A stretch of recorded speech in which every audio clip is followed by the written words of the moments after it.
Most important, affects your budget way more you think about. So plan way ahead before moving into certain places.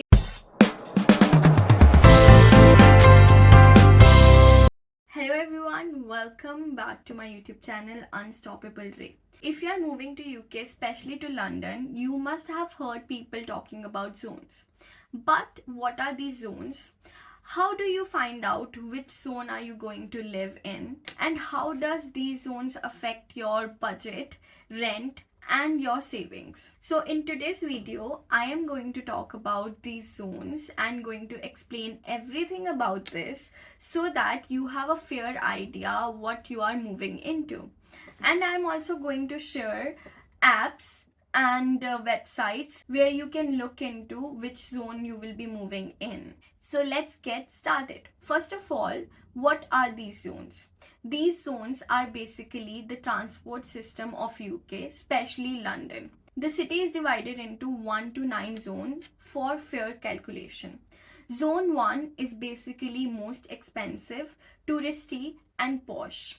As the number goes up from zone 2 to zone 6, you move further away from city center. And zone 7 to 9 are basically outer areas and mostly not used unless you are in suburbs or near the airport. Most people live between zone 2 to 5 depending upon where they study or where they work. Now let's talk about why these zones matter, why these zones affect.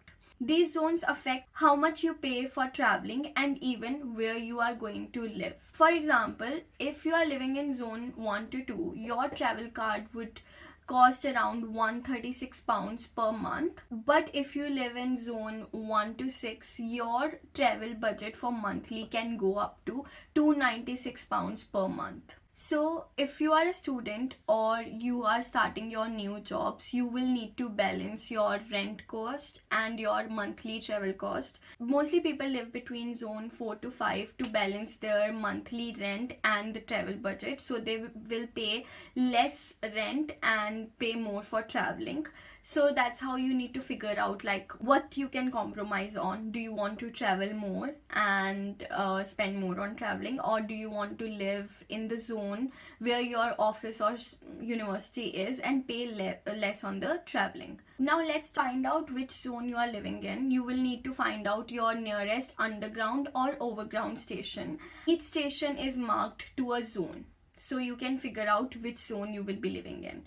You can use these tools to figure out. You can use tfl.government.in website, or you can use City Mapper app, or very handy you can use Google Maps, TFL Fare Finder tool. So these are the 4 websites and application that you can use to find out which zone you are living in and which zone you are traveling. It is very helpful. So now let's quickly talk about which zone is best for students. So if you are a student, I would suggest you to live in zone 2 to 4. Gives you like less rent and also saves you a lot of time in traveling as well. If your workplace is in zone 1, living in zone 2 to 3 would help you a lot because it would be less time consuming while traveling and it would be not insanely expensive on the rent as well.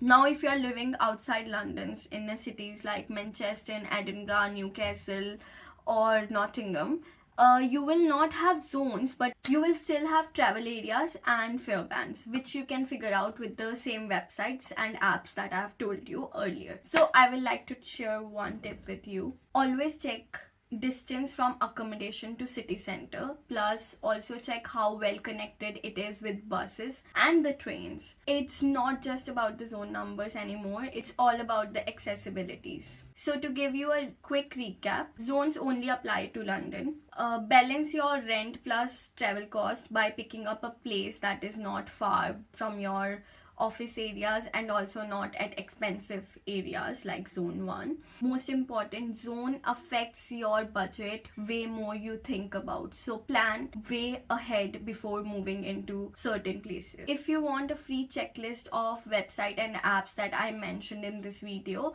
just comment zones and I will share the PDF with you. And if you find my video helpful, please like, share and subscribe.